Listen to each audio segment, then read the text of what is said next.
Namaskar. Good afternoon. Welcome to the fourth session on NEP 2020 Technology Enabled Learning. Today, this is the fourth live session on Swayam Prabha, channel 20. So today we have Professor VV Subharamanyam, Professor of School of Computer and Information Science. He is the resource person of today's session. Along with me, I am Dr. Mythili, Additional Director, STRIDE, and I am one of the course coordinator of NEP-PDP. So let me introduce Professor VV Subharamanyam. He is a former Director of School of Computer Science and Information and the former Director of Center for Online Education. Professor Subharamanyam has long experience in this school and he is a key person of technology development in IGNOU. His major area is virtual reality and augmented reality. He has published a lot of journal articles and books and also chapters in the books. And he is a coordinator of 3 MOOC courses in Swayam platform, as well as he was the coordinator of Swayam Prabha channel also. And along with that MOOC program, he also coordinating the MCA, BCA and CIT program as well in his school. So welcome Professor Subharamanyam, and in this session हम लोग bilingual में बात करेंगे, हिंदी में भी and English में भी, and also we will explain that some of the key component of technology enabled learning. Welcome you. Thank you, Dr. Mythili. Thanks for the wonderful introduction. And in this present session, let us focus on National Education Plan 2020, chapters 23 and 24. So both these chapters pertains to the technology. So in this session, let us cover the technology enabled learning aspects. So the agenda is very brief. Already you had watched the videos. Those are being placed on the Swayam platform. So you could have understood most of the aspects what they wish to convey to the teachers of school level and the higher education level of this country. And this technology will be the catalyst. So this particular technology has given major emphasis and major focus, and depending on this, most of the policies will be laid upon. So now coming to the COVID, which has disturbed the whole education system, some people they had adopted the ways and means where to continue the education, learning and teaching processes for the students, whatever the way that they had come upon. So they had adopted them immediately. Otherwise, this country might have taken some more time to step into the pure online education. But one fortunate thing with this COVID pandemic has happened, that is immediately all the teachers, either they may be at the school levels, college levels, university and at research programs level, all the teachers completely embrace these particular technologies and continue to the contribution of the teaching and learning processes of this country. So this particular session, we had kept the agenda very simple. Whatever you had seen, whatever you had studied in the Swayam platform, the course content, along with the videos that you could have, that you might have watched, the 2 videos, very popular personalities, they had delivered the lectures for the technology based, technology enabled learning. So this particular live session is to interact with the teachers who are sitting on the other side watching the session. So we wish to just try to focus on the aspects and how this has been taken place and taken shape in Indira Gandhi National Open University. Some pictures I wish to show you, some snapshots. Along with that, what are other Government of India initiatives, either they may be under NMEICT or other AGES. So what are the various initiatives already available for the UG and PG teachers to refer to? So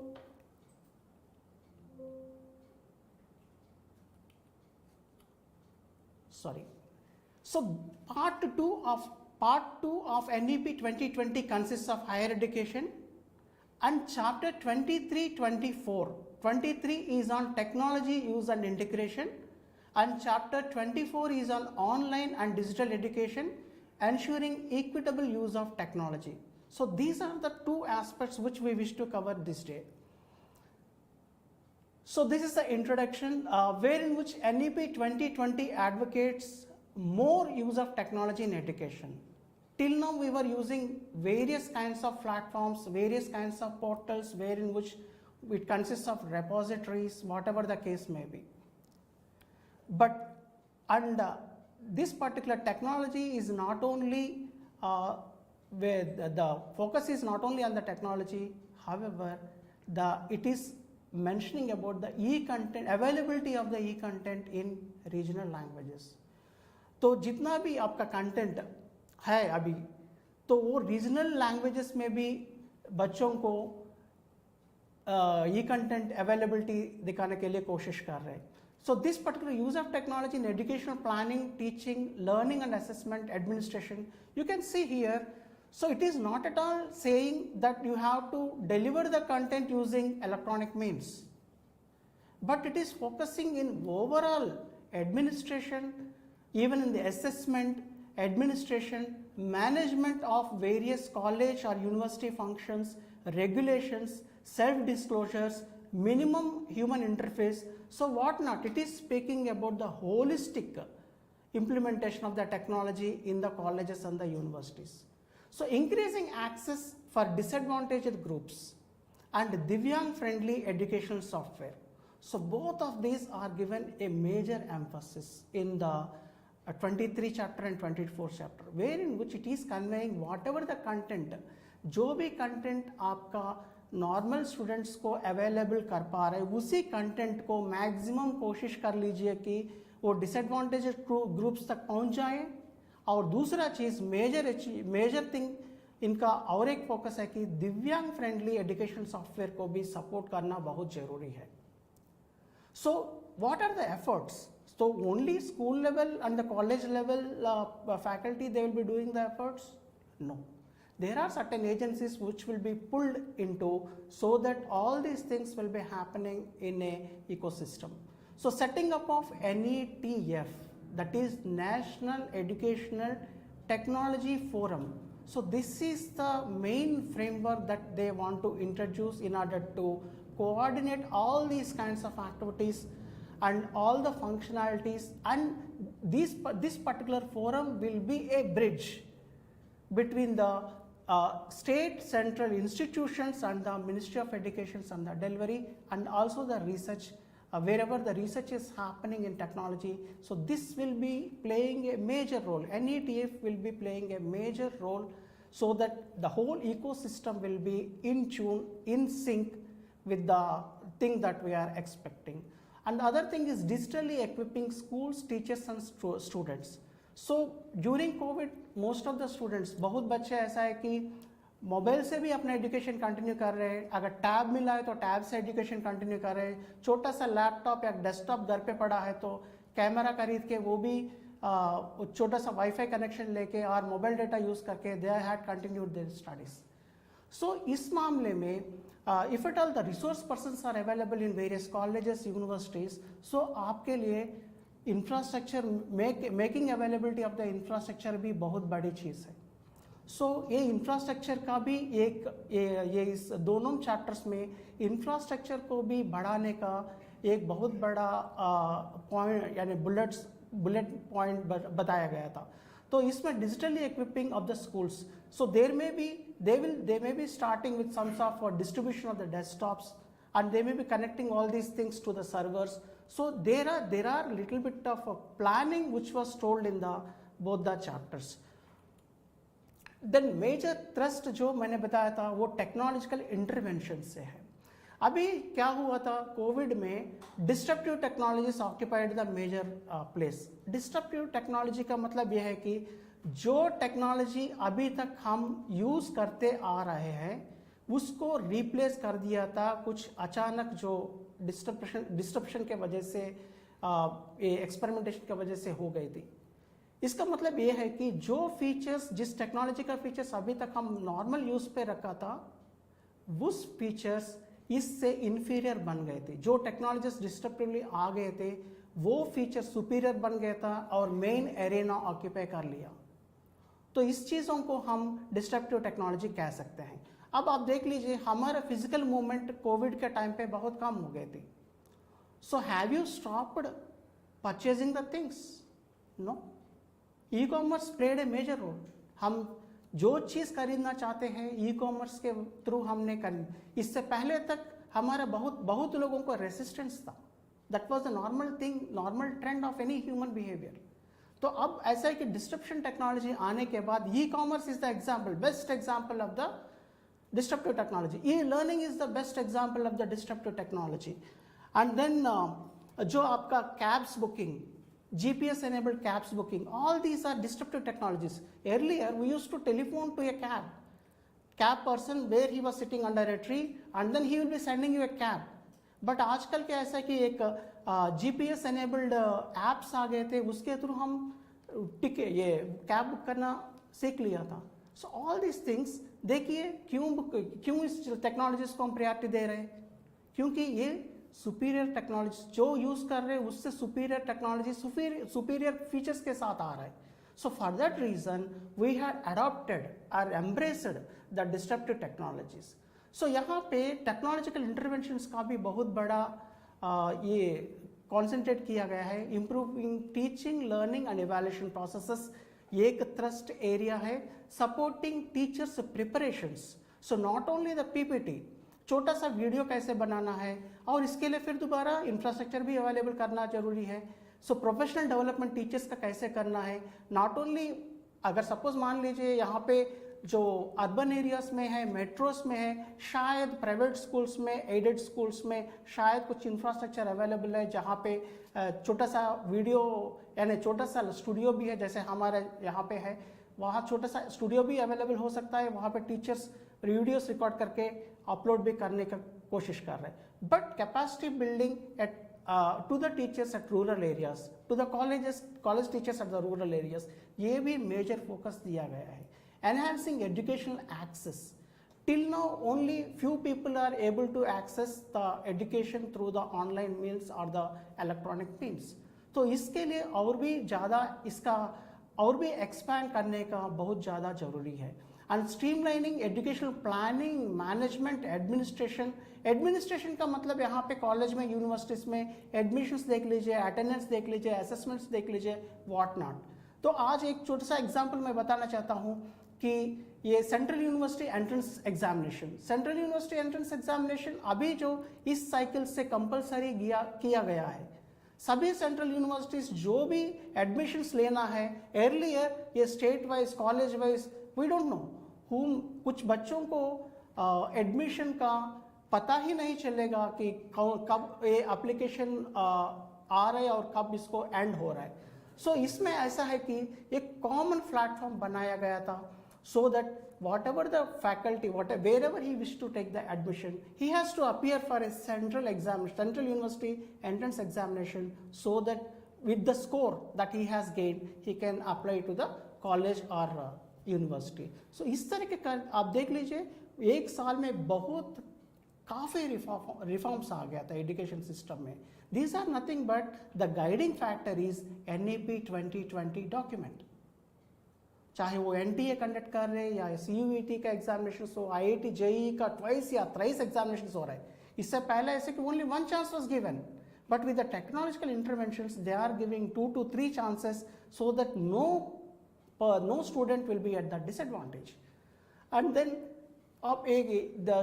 आप एक बार ये वाला slide ज़्यादा focus करके देख लीजिए, technologies for learner centred pedagogy.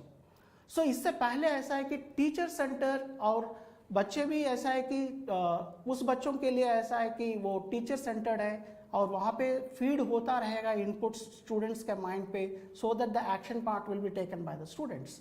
However यहाँ पे technologies for learner centred pedagogy, ये चीज़ ज़्यादा इसमें स्ट्रेस किया गया है, सो दैट जैसे कि AI रोबोटिक्स है, machine learning, blockchain technology, use of blockchain technology, smart cards, panels, handheld devices, mobile devices, then educational software और दिव्यांग के लिए specialized software, all these things are being given the prime focus in order to tell that this is not a teacher centered mechanism. However, teachers will be feeding into these particular systems, but the main thing is the जो stakeholder है वो learner centered pedagogy उस direction पे ये पूरा चीज़ चला जा रहा है. अभी मैंने एक छोटा सा चीज़ बताया था कि एक नेशनल एजुकेशनल टेक्नोलॉजी फोरम बनाने वाला है, तो इसका क्या फंक्शनैलिटीज है, just we will go through. So first functionality is to provide a platform for the free exchange of ideas on the use of technology to enhance learning, assessment, planning, administration, etc. for both school and higher education. So this is agenda number 1. And the second agenda is to facilitate decision making on the induction, deployment and use of technology. ये पूरा infrastructure वगैरह उसके बारे में बताया जा रहा है. Our third thing is to provide opportunity to consult and share the best practices among the colleges and the universities. So this is the main 3 agenda that is being set for the National Educational Technology Forum. So इसका functionalities अभी तक ये announce हुआ था कि ये form होगा. So little bit of efforts are made in order to make this particular NETF functional under the ministry. So इसमें ऐसा है कि 4 चीज़ आपको याद रखना जरूरी है. फंक्शंस जब भी है 4 चीज़ याद रखना पड़ेगा. NETF का एक ये है कि मोटो एक ये है कि एडवाइस एक है, capacity building, envision and then articulate. So ये 4 पॉइंट्स आप याद करना पड़ेगा. एडवाइस किस चीज़ का advice? Provide independent evidence based advice to central and state government agencies on technology based interventions in all aspects of education. So this kind of advice, so state को, central को, जो colleges को, universities को जिस तरह का technology based interventions का advices चाहिए, इस तरह का advices के NETF से हम ले सकते हैं. Second one is to build the intellectual and institutional capacities in educational technology. तो ये इंफ्रास्ट्रक्चर डेवलपमेंट के लिए भी हम इन लोगों को रिक्वेस्ट कर सकते हैं किस तरह का आपको इंफ्रास्ट्रक्चर चाहिए या कैपेसिटी बिल्डिंग चाहिए, इसके मामले में भी हम रिक्वेस्ट करके ले सकते हैं. Third one is envision strategic thrust areas in the education domain. चाहे वो छोटा सा वीडियो कंटेंट हो, ऑडियो कंटेंट हो, या कुछ AR यूज़ करना है, VR यूज़ करना है, लैब्स वर्चुअली यूज़ करना है. सो इसके बारे में भी हम थोड़ा बहुत तो उनसे सलाह भी लेके अगर डेवलप करवाना है तो कौन सा ऑर्गेनाइजेशन इन लोगों के लिए डेवलप करने का सहायता करेगा, ये भी हम एडवाइस लेने का कोशिश कर सकते हैं. Third one is articulate new directions for research and innovation. तो not only taking the ideas, it has to send those particular ideas, or else it has to maintain a bridge or balance between those ideas and the way that the research should progress in that educational domain. तो अगर suppose एक छोटा सा virtual reality का छोटा सा application design करना है तो it conceive the idea, convey it to the research and innovation cell और else the organisation, so that all the ये पूरा एक साइकिल यानी सिस्टम डेवलपमेंट लाइफ साइकिल पूरा फॉलो होने के बाद उसका प्रोडक्ट तक वो कोशिश करके दिलवाने का चीज़ ये NETF लेने का चांस ले रहा है. So this is the adoption of emerging technology. Whatever the ideas those are being there, NETF will be taking all those ideas and it will be maintaining a kind of balance between the state, central, whatever the institutions that are there in the area of either it may be applied to artificial intelligence, robotics, whatever the case may be, and it consolidate, categorize emergent policies और ये जो feed मिल रहा है वहाँ से हमारा states central और ये यूजिंग द डिस्ट्रप्टिव टेक्नोलॉजीज उसको ये कंसोलिडेट करके एनालिसिस करके वो एनालिसिस फैक्टर्स को मिनिस्ट्री ऑफ एजुकेशन तक पहुंचवा देगा और उसके बाद जो इनोवेशन और जो आपका प्रोडक्ट डिज़ाइन है जहाँ पे करना चाहिए वो नेशनल रिसर्च फाउंडेशन तक वो पहुँच जाएगा सो दैट एक छोटा सा पॉलिसी बन जाएगा और जो फ्लो है वो भी डिफाइन हो जाएगा कि कहाँ से आइडिया क्रिएट कंसीव होगा और एंड प्रोडक्ट कहाँ बनेगा ये पूरा फ्लो एक वेल डिफाइंड वे में आ जाएंगे once this NETF is formed. और दूसरा ये देख लीजिए कि NEP पॉलिसी का recommendations and this particular recommendations are given in chapter number 24। तो ये अगर सपोज ये 10 फैक्टर्स पे इनको कॉन्सेंट्रेट किया गया है और ये है एक डिजिटल इंफ्रास्ट्रक्चर के बारे में, online teaching platform and tools के बारे में, कंटेंट क्रिएशन, डिजिटल रिपोजिटरीज कैसे होंगे, addressing the digital divide and then virtual labs, training, capacity building, online assessment and then blended modelling of learning, laying down the standards. So quality के factor के पे भी इन्होंने ध्यान दिया था कि स्टैंडर्ड्स कैसे ले करेंगे, अगर सपोज अगर कुछ कंटेंट का ये है तो किस कौन सा कंप्लेंट्स में ये कंटेंट डिज़ाइन करना डेवलप करना, अगर वो वीडियो है तो कौन सा चीज़ फैक्टर्स क्या होना चाहिए। जैसे स्वयं में बिल्कुल क्लियर कट गाइडलाइंस है वीडियोस का और वीडियो का क्वालिटी के बारे में और कौन सा कैमरा से इसको शूट कर सकते हो, इधर HD कंपोनेंट होना चाहिए और कितना पिक्सल का वो यूज़ करना, ये सभी चीज़ बिल्कुल क्लियर कट इसमें दिया गया है। Likewise we will be guided with several guidelines so that we have to keep the standards और क्वालिटी भी मेंटेन करना बहुत जरूरी, नॉट ओनली डिलीवरी एस्पेक्ट और not only content creation aspect, however quality also plays the important role. So अब हम अभी तक तो थोड़ा बहुत तो चैप्टर 23, 25, 4 के बारे में हमने अभी तक थोड़ा ध्यान दिया था।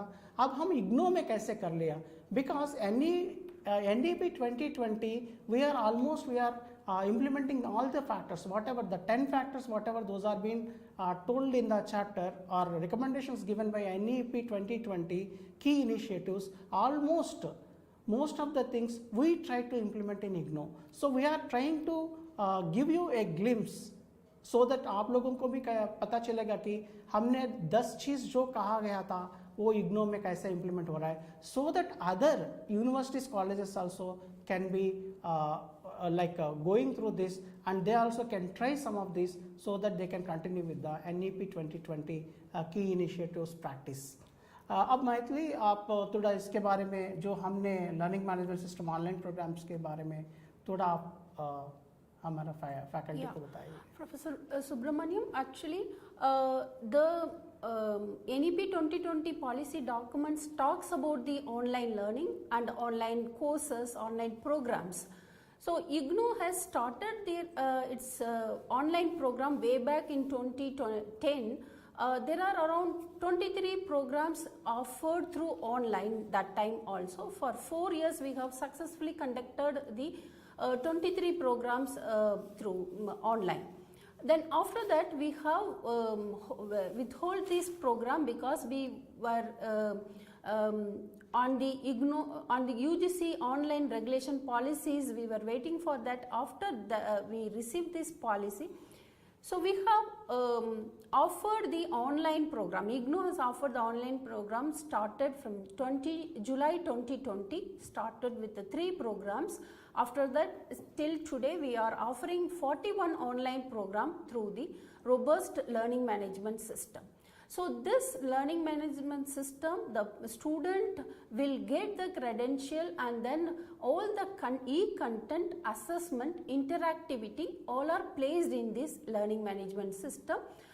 The participants or the student will easily download or easily watch or read their e-content in this platform.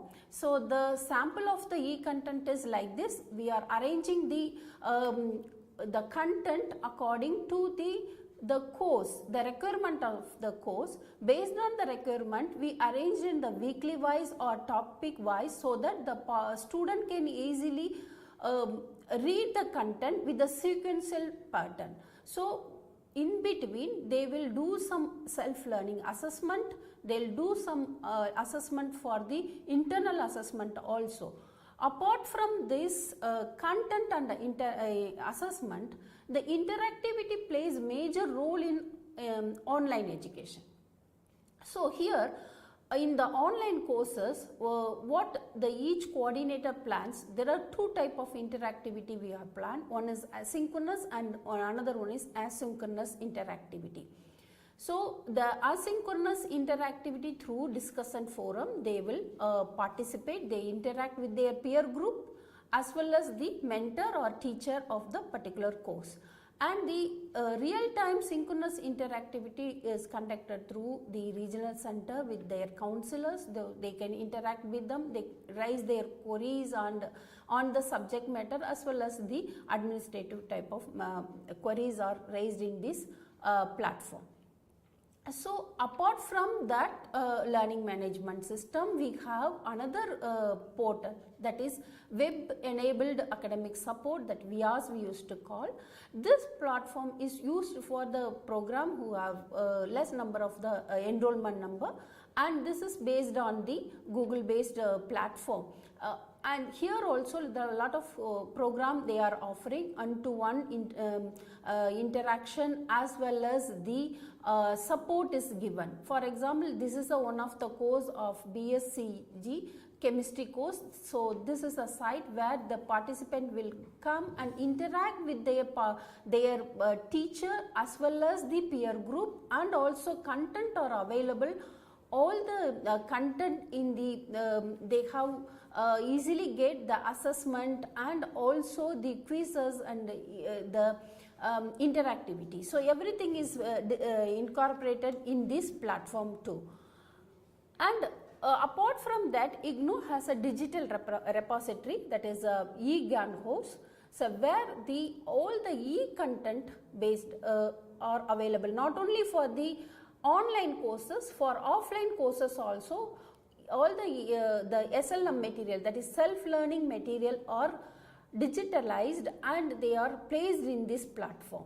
So anybody can access, not only the IGNOU student but also other participant or other student who want to read our content, they can easily read the material from this platform. Apart from that SLM, during the COVID, what we have done is, IGNOU has done that all the Facebook live sessions, recorded videos also available, and the course related videos and audios are repository or available here, and also Swayam course content also they are placing here, and one place all the content, whatever the content related to the course are available in this digital repository. This is a very vast digital repository of IGNOU. And during the COVID period, IGNOU has one step ahead. They have converted all the content in the app based content. So mobile app, student can install this mobile app, e-content, IGNOU e-content app is available in the mobile store place, where you can download this app and they can easily read the content through mobile also. This facility is also available in this platform. So now I will request you, Professor Subharamanyam, please explain about the Diksha platform for school education.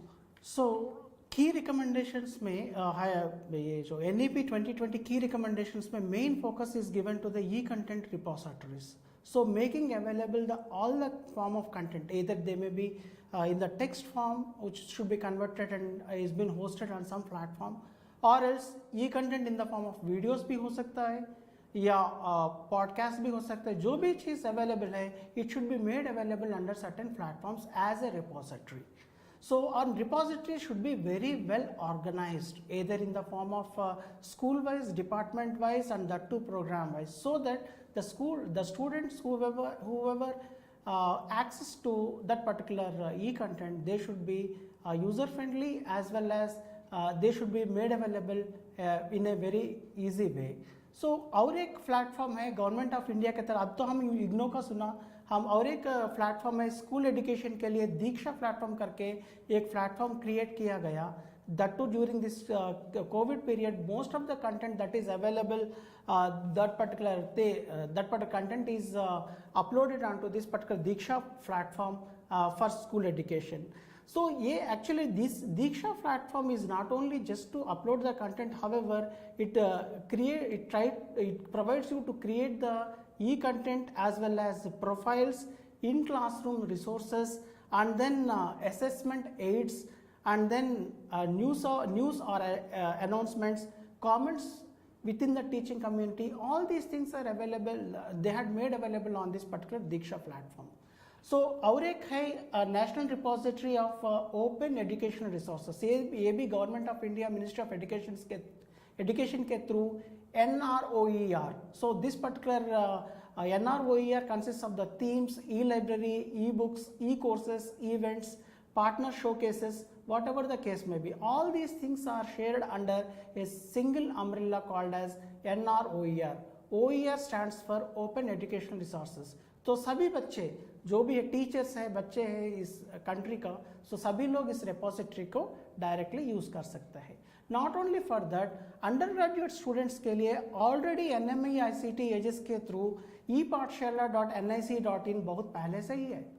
तो under graduate एक तो school education हमने बताया, इससे पहले doctor Maithili ने इग्नू में हमारे रिपोजिटरी के बारे में बताई थी, ई कंटेंट ऐप के बारे में बताई थी. ई पाठशाला is also an initiative by NME-ICT, and then this initiative was from Government of India, under that time it was MHRD. So ये UG बच्चों के लिए, अंडरग्रेजुएट बच्चों के लिए ई पाठशाला कंटेंट ऑलरेडी है. EPG पाठशाला ये MHRD का ही इनिशिएटिव था उस टाइम पे. तो 70 subjects across all disciplines, social sciences हो, arts, fine arts, humanities, that to PG level का, पोस्ट ग्रेजुएट लेवल का कोर्स, 70 कोर्सेज का पूरा content available. Not only e content, along with the e content they had made available the videos also in support to the e content. So ये एक छोटा सा example है, website है इनका epgp.influnet.ac.in, इस पे चले जाइए. सो दैट जितना भी कोर्सेज का मैंने बताया था, 70 कोर्सेज का PG मटेरियल भी उसमें आर्ट्स का, साइंसेस का, कंप्यूटर साइंस का उन लोगों ने अवेलेबल कराया था. You can see here within those 70 areas, 22,000 plus modules in the form of e-text and videos are made available under EPG Pathshala scheme. So next focus will be on children with special needs. तो children with special needs, कुछ बच्चों को visually impaired जो बच्चे हैं, audio books available है, वो भी दीक्षा प्लेटफॉर्म के under they had made available. NIOS sign language का भी कुछ वीडियोस इन्होंने बनाया था, so that those who are unable to like hearing impaired वाले हैं, उन लोगों के लिए साइन लैंग्वेज यूज़ करके कुछ वीडियोस बनाया गया है. I will show you the snapshot also. उसमें ये लोग साइन लैंग्वेज का पूरा वीडियोस बना के उसमें अपलोड करने के लिए कोशिश किया था. Following are the accessibility features incorporated in the Diksha platform. One is alternate description for images, audio, video, font बढ़ाना है तो बढ़ा सकते हैं, कलर चेंज करना है तो कर सकते हैं, डिस्प्ले सेटिंग्स चेंज करना है तो कर सकते हैं. नेविगेशन बहुत ईजी वे में किया था, so that it can accommodate the like divyang children. Content readability and structure को भी इन्होंने बहुत आसानी से कराने के लिए कोशिश किया था. कीबोर्ड सपोर्ट, अगर सपोज माउस वगैरह का कुछ प्रॉब्लम है तो कीबोर्ड सपोर्ट कैसे करना है, ए की प्रेस करने के बाद क्या होगा, बी की प्रेस करने या अप डाउन एरोस प्रेस करने के बाद कैसे ये कंटेंट को नेविगेट करने, all these things are taken care on this particular platform. Visual impaired बच्चों के लिए डाइजी करके, डिजिटली एक्सेसिबल इंफॉर्मेशन सिस्टम, एक स्टडी मटेरियल डाइजी यूज़ करके इन लोगों ने बनाया था. जैसे कि डिजिटल ऑडियो बुक्स के रूप में, पीरियोडिकल्स के रूप में, कंप्यूटराइज्ड टेक्स्ट के रूप में इन लोगों ने डेजी इंफॉर्मेशन सिस्टम बना के बच्चों के लिए करने के लिए कोशिश कर रहे हैं. और Indian sign language dictionary has been developed to facilitate communication education of the deaf and hard of hearing learners. और एक ये इनिशिएटिव भी गवर्नमेंट ऑफ इंडिया ने किया था. यहाँ पे एक मैंने छोटा सा ये डिस्क्रिप्शन भी दिया था कि वीडियोस कहाँ पे अवेलेबल है, वो भी आप चेक कर सकते हैं इसमें. और NCERT के थ्रू भी initiatives for inclusive and accessible education हुआ. और इस वेबसाइट पे, CIET वेबसाइट पे जाके आप इसको भी देख सकते हैं। NIOS has also developed more than 270 videos. इसी के बारे में मैं बोल रहा हूँ कि 270 वीडियोस इन लोगों ने साइन लैंग्वेज में 7 सब्जेक्ट्स का कन्वर्ट करके पायलट स्टडी के लिए इन लोगों ने लॉन्च करके देखा। So it is attracting huge audience. So बहुत बच्चे जो इंडियन साइन लैंग्वेज नोन है वो बच्चे के लिए बहुत फ़ायदा है। 270 वीडियोस 7 सब्जेक्ट्स के लिए, और भी कुछ सब्जेक्ट्स इंक्लूड करने के लिए कोशिश लगातार। This is the snapshot of sine language NIOS का। आप भी इस वेबसाइट पे चले जाइए, और इस गूगल पे जाके, यूट्यूब पे जाके just national open institute of open schooling और कॉमा आप साइन लैंग्वेज वीडियोस करके टाइप कर लीजिए, you will get all this videos. तो और 2 इनिशिएटिव्स के बारे में डॉक्टर मैथिली से रिक्वेस्ट करूंगा कि वो डिस्कस करें। Thank you. Actually, we have discussed about the IGNOU Learning Management Platform, that is IOP, that is IGNOU Online Platform, as well as the VIAS, that is another platform we have explained. So some of the questions also came in here that is there any necessary to use the particular platform, or otherwise there is any special platform for for the offering the online program. It's totally depends on the institution how they can plan for the learning management system, but there is a guidelines also available in the UGC how the online program we have to offer. Institutional guidance are there, you have to go through that guidelines, then according to that you can select the platform, and also you can use your own platform also. Here I will explain you that is a SWAYAM platform, which is a national wide platform, India developed online platform for offering the MOOC program. So SWAYAM is a study web of active learning for young aspiring mind, that is the abbreviation. This is a online learning platform running by the Ministry of Education, Government of India. So there are lot of online courses are offering now, and then this during the COVID time, that's many online program we have offering in the SWAYAM platform also. In the SWAYAM platform right now there is a 2 offers are going on, that is from the January cycle and as well as the July cycle is there. So most of the programs, some of the programs are courses are standalone, some courses are relating with the programs. So where the student can take the credit from the SWAYAM and then they can transfer their credit to the regular courses. So that is also available. This courses whatever offering on SWAYAM platform, that is free of cost. Only if you want to gain the certificate, then you have to pay the money for only for the examination purpose only. That is also very nominal. This is a site for the SWAYAM platform. You can note down also swayam.gov.in. So this platform you can freely register, and also you can search for your course, whatever suitable courses for you, and that course you can freely register and appear for the examination to get the certificate also. And right now that our NEP-PDP also offering on this SWAYAM platform only, you have a experience in the how to log in and all the things. So we are also using the SWAYAM platform to offer this program. And there are 9 national coordinators are in the SWAYAM platform. So IGNOU also one of the national coordinator for certificate and diploma programs.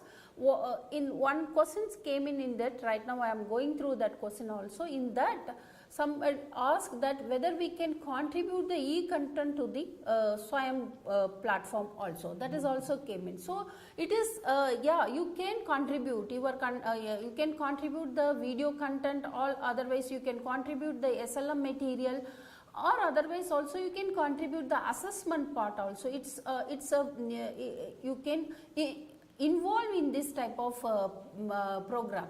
So, and also your institution, there is some guidelines are there, and SWAYAM guidelines already we have uploaded in our platform. You can go through that, all the guidelines and the regulations are in our platform. You can go through that guidelines and take necessary action for your own institution also.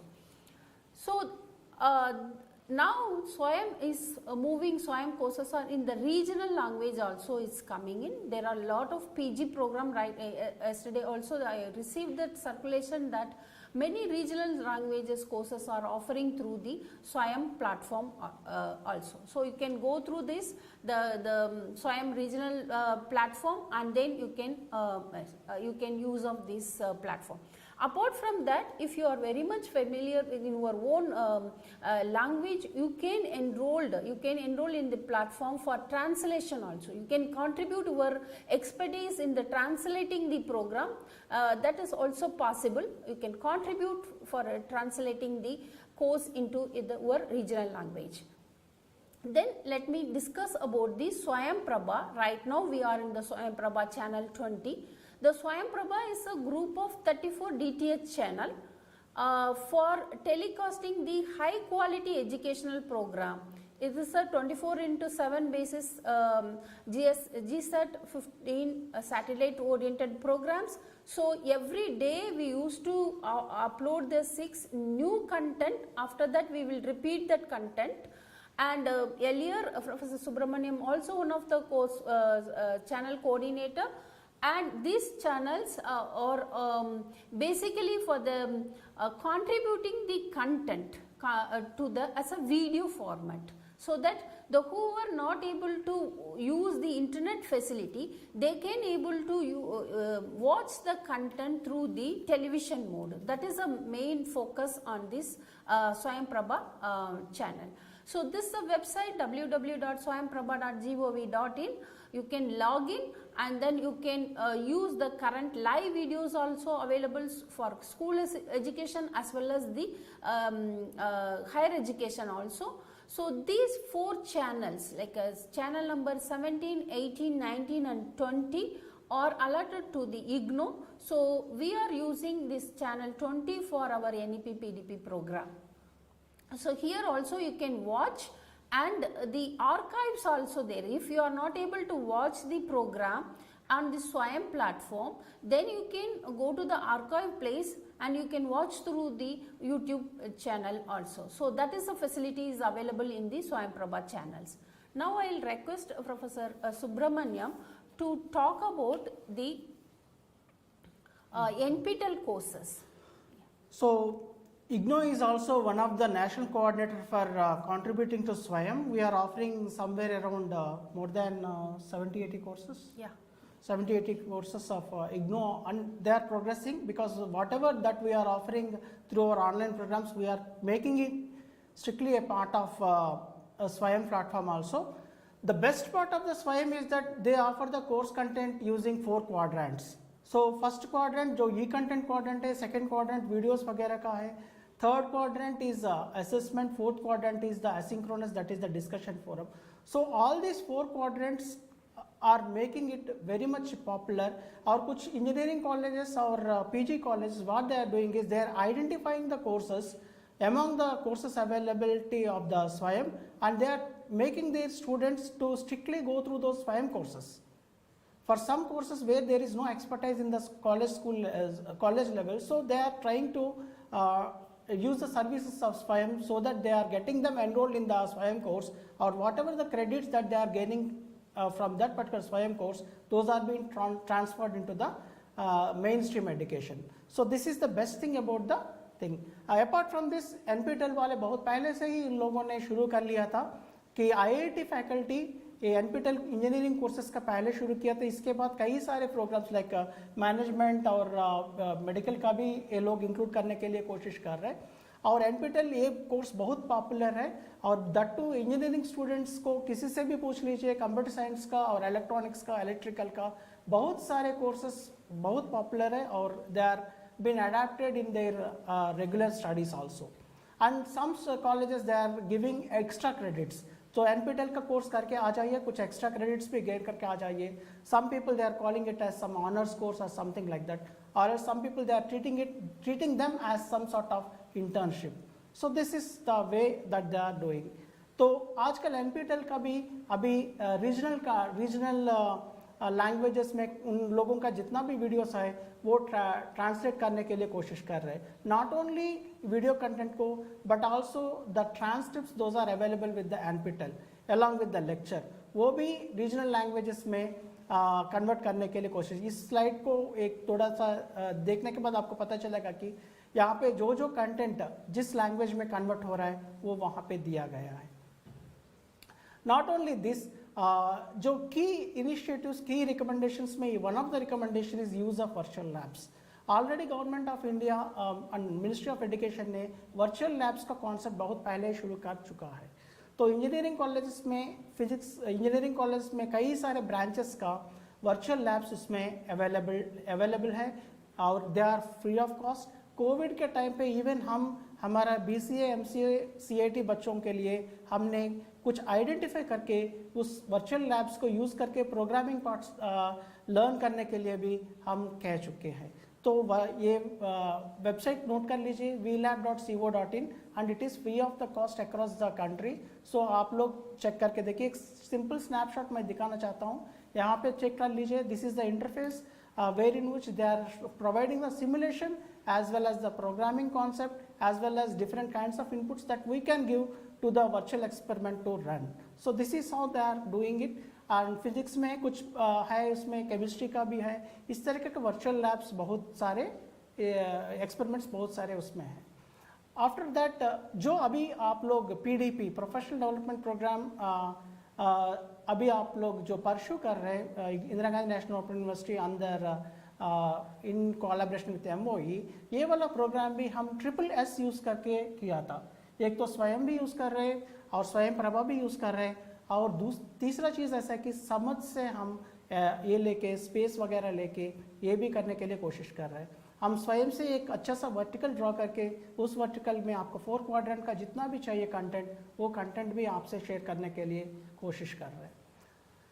So this is SP Live whatever you are just watching. और apart from this, एक तो academic depository, national academic depository करके एक notification भी आ चुके हैं UGC से, जो सभी कॉलेजेस यूनिवर्सिटीज़ को चला गया था. जो बच्चे academic record, certificates, diplomas, degrees जो अचीव कर रहे हैं, एक्वायर कर रहे हैं, उन बच्चों को कंपलसरी यूनिवर्सिटी लेवल पे एक नेशनल एकेडमिक डिपॉजिटरी पे रजिस्टर करके एक स्पेस रिजर्व करके वहाँ पे सभी certificates, this is nothing but A online store, सभी सर्टिफिकेट्स वहाँ पे अवेलेबल करना है. So this was the mandate given by UGC to actively participate and open their own account on nad.gov.in. So this is the simple snapshot of nad.gov.in, and UGC is providing the little bit help, support, so that every university registers with the nad.gov.in. Not only that, अभी आप check कर सकते हैं कि CBSE में 10th 12th सभी certificates digi locker में available है. तो डिजी लॉकर में कौन सा चीज़ आपको चाहिए, इसलिए आप अभी अगर 10th क्लास का स्टूडेंट्स का पेरेंट्स हो या इन 10+2 स्टूडेंट्स का पेरेंट्स हो, 2-3 बार स्कूल को वहाँ पे वेरिफिकेशन प्रोसेस के लिए जाना पड़ रहा है, क्योंकि जो डिटेल्स आप वहाँ पे अवेलेबल करवा रहे हैं, जो जैसे कि आपका ये नंबर, जैसे कि बच्चों का स्पेलिंग और पेरेंट्स का नेम्स और बाकी सब जो भी चीज़ है और आधार कार्ड नंबर, सब कुछ पक्का वेरीफाई करने के बाद ही वो लोग हॉल टिकट जनरेट करने के लिए कोशिश कर रहे हैं. Why it is happening? Because all the certificates of this CBSE they wish to put them in DigiLockers. So there won't be any kind of delay. After the declaration of the result, within few seconds, you yourself can put your students with the help of the Aadhaar card number, you yourself can just download the immediate mark sheet. So that is how the government of India is taking care of the distribution of the certificates for the first को, और बाद में जो print होके आएगा वो थोड़ी देर के बाद आ सकता है. But this DigiLocker is given a complete right जो चीज़ वहाँ डिजी लॉकर में ऑफिशियली पुश कर रहे हैं तो हम पुल करके उसको दिखा रहे तो those are officially they are been accepted. This is digilocker.gov.in. So CBSE result 10th 12th सभी इसी में अपलोड करने के लिए कोशिश कर रहे हैं. वंस CUET भी इसमें आ गया तो UGPG का भी शायद ये लोग उसमें डिजिलॉकर में भेजने के लिए कोशिश कर रहे हैं. And this is our official website where in which we disseminate the information from IGNOU. Apart from that जो मैंने बोला था कि NEP 2020 में चैप्टर 23 में मेजर फोकस दिया गया था कि not only delivery part like students का कैसे लर्निंग टीचिंग प्रोसेस हैंडल करना है, मैनेजमेंट और administration part is also the thing where in which they told to take care of using the electronic means. तो हमने क्या किया था, समर्थ एक अच्छा सा दिल्ली यूनिवर्सिटी का प्रोजेक्ट है. दिल्ली यूनिवर्सिटी वाले समर्थ का एक क्लाउड बेस्ड प्लेटफॉर्म डिज़ाइन कर रहे हैं और सभी सेंट्रल यूनिवर्सिटीज़ कई सारे मॉड्यूल्स ऑलरेडी बना चुके हैं और most of the people they had adopted into their system. However IGNOU से हम लोग अपना एडमिशन्स के लिए, रिक्रूटमेंट्स के लिए, जैसे कि आप लोगों का भी एडमिशन अगर PDP में करना है तो उसके लिए भी हम समर्थ का प्लेटफॉर्म यूज़ किया गया. ये हमारा स्टूडेंट जोन का एक छोटा सा स्नैपशॉट है वेयर इन विच स्टूडेंट का असाइनमेंट जो है हम यहाँ पे अपलोड कर रहे हैं और रिजल्ट्स, मार्क्स और जो DTH चैनल्स का जो भी है इंफॉर्मेशन या वेबकास्टिंग का जो भी है ये सभी चीज़ हम यहाँ पे शेयर कर रहे हैं. और रिसेंट पास्ट हमने एक छोटा सा कोशिश किया था कि असाइनमेंट्स भी ऑनलाइन सबमिशन के लिए, क्योंकि we have 33 lakh students in this Indira Gandhi national open university. For that reason only we are called as the mega university. So online assignment is a very big problem during the COVID time because earlier assignments were submitted at the regional study centers, but वो वाला चीज़ जब close हुआ था Covid के time पे slightly we had shifted the model to upload the assignments on the Google Drives and other kinds of things on the RC platform so that all of them are being evaluated and the marks can be shared with the student. However, हमने एक centralised online assignment management के लिए कोशिश कर रहे हैं और इन nearest future most probably समर्थ का हेल्प लेके हम वहाँ पे होस्ट करने के लिए this is the snapshot which already the system is design, but however we are taking the space from the Samarth and we wish to launch this particular platform also. Question paper delivery mechanism में हमने automation करने के लिए कोशिश किया था. No more physical distribution of question papers right from the headquarters. However, we had designed a very foolproof secured system in order to distribute the question paper at the examination centers. तो ये वाला system हमारा एक check कर सकते हैं. ये online question paper delivery system है. Just before 10 minutes they have to log in name, they have to put the password so that the question papers for that session will be appearing on the dashboard so that they can download, they can get them printed and distributed to the students. ये बहुत अच्छे तरह से कम 5 cycles से without any problem ये online question paper delivery system भी चलता आ रहा है. ये बहुत फ़ायदा ये है कि हमारा टेरेन रीजन्स और भी फ्लड्स वगैरह के टाइम पे हमारे बच्चे हमारा एग्जामिनेशन सेंटर्स पे क्वेश्चन पेपर्स नहीं पहुंच पाते थे, बट बाय चांस अब तो ये वाला सिस्टम हमारे पास है so that immediately we are pushing the question papers to the nearest to all the examination centers so that they can download and distribute it to the students. So conduct of online examination ये बहुत बड़ा challenge है, हमने ले लिया था और कम से कम 2-3 सेशन से हम ये पायलट टेस्ट भी किया था. आप चेक कर सकते हैं. This is the dashboards of the monitor, whoever is monitoring the examination, this is the dashboard of the monitor.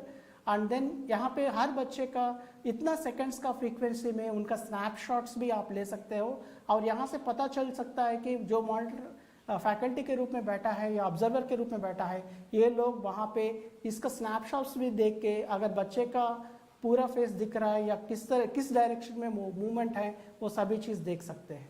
Other than that हमारा मैनेजमेंट सर्विसेज में एक ODL soft, this is equal to our MIS management information system, ये भी हम IGNOU में बहुत कम से कम 13 साल से शुरू करके हम सक्सेसफुली इसको यूज़ कर रहे हैं. और तीसरा चीज़ हमने धीरे धीरे ODL सॉफ्ट जैसे पुराना होते जा रहा है हम शिफ्ट हो रहे हैं पूरा MIS समर्थ प्लेटफॉर्म में. तो अभी तो पेरोल एक्सेप्ट दैट एडमिशंस और रिक्रूटमेंट हम तो समझ में पेरोल LTC वगैरह ये चीज़ भी हमने शिफ्ट कर चुके हैं। और apart from the repository that we were talking about, podcast series का भी स्कूल ऑफ मैनेजमेंट स्टडीज़ ने एक छोटा सा एक्सपेरिमेंट किया था। जितना भी वो audio lectures from eminent personalities हैं, वो एक छोटा सा पोर्टल बना के उसमें पॉडकास्ट सीरीज भी शुरू किया था। और नया चीज़ आज एक एक्सपेरिमेंट हुआ था, that is Twitter spaces.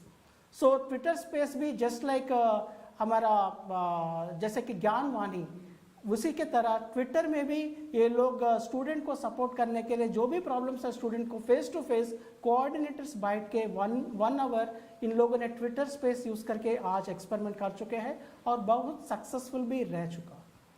And then हमारा जितना भी एकेडमिक काउंसलर्स है, we don't encourage them to submit the hard copies, however we are prompting them to submit all their credentials on a platform called as online academic counselor empanelment system. So this is the system wherein which अगर आप भी लोग अगर इग्नो का academic counsellor बनना चाहते हैं तो इस एकेडमिक काउंसलर एम्पैनलमेंट सिस्टम उस पर चले जाइए और वहाँ पे रजिस्टर कर लीजिए।